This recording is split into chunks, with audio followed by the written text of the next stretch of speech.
ছায়া লটাই এখন কেন এই লড়াই লড়াই লড়াই চল এই লড়াই লড়াই লড়াই চল এই লড়াই করে বাঁচতে চায় এই হামলা মামলা যেখানে এই অগ্নি সন্ত্রাস যেখানে এই জাস্টিস জাস্টিস সেই তৎপরতার গতিতে যে আজকের আমাদের যে বিক্ষোভ, এই বিক্ষোভে এই পর্যায়ে হচ্ছে জাহাঙ্গীরনগর বিশ্ববিদ্যালয়ের সাবেক অধ্যাপক, একই সাথে গণতান্ত্রিক অধিকার। গত 18 তারিখ রাতে যে ঘটনাগুলো ঘটেছে, প্রথম আলো, ডেইলি স্টার, ছায়ানট, পরের দিন উদীচী এবং সারা বাংলাদেশে বিভিন্ন ভবন এবং প্রতিষ্ঠানে যে ভয়ঙ্কর আক্রমণ, হামলা এবং অগ্নিসংযোগ হয়েছে এবং তাদেরকে বাঁচানোর জন্য সম্পাদক পরিষদের সভাপতি, নিউ এজ সম্পাদক নুরুল কবির জীবনের ঝুঁকি নিয়ে সেখানে গিয়েছিলেন এবং তার উপরে আক্রমণ হয়েছে।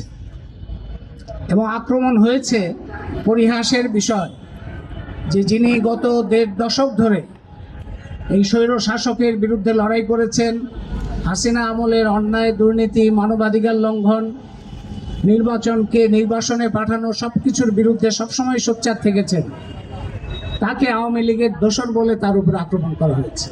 এবং পুরো আক্রমণগুলো দেখলে বোঝা যায় এটা উদ্দেশ্যহীন কতিপয় যুবকের হঠাৎ করে উচ্ছৃঙ্খল আচরণ নয়, এটা খুবই পরিকল্পিত একটা সন্ত্রাস আক্রমণ।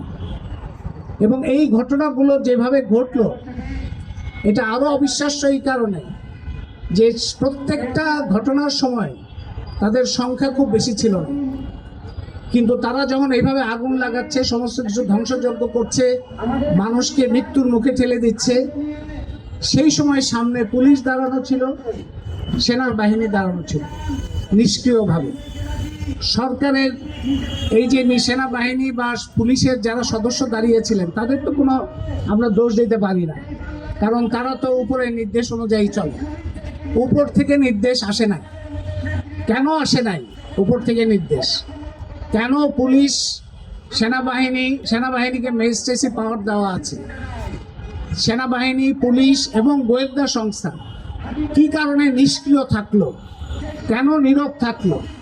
তারা কি কারণে, কিভাবে এমন ভূমিকা পালন করলো যাতে মনে হলো যে যারা এই ধ্বংসযজ্ঞ বা পরিকল্পিত আক্রমণ চালাচ্ছে তাদের পৃষ্ঠপোষকতা কিংবা সহযোগিতার ভূমিকায় রাষ্ট্র নেমেছে, সরকার নেমেছে। এই ভূমিকার কারণ কি?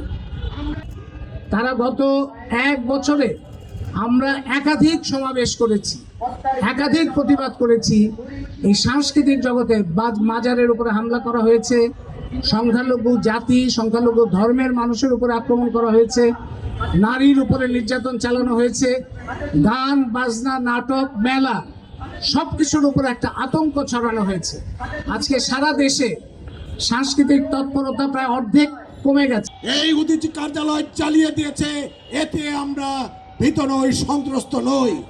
আপনারা দেখেছেন এই বস্মীভূত ছাইকে স্পর্শ করে আমরা সেখানেই গান গেয়েছি।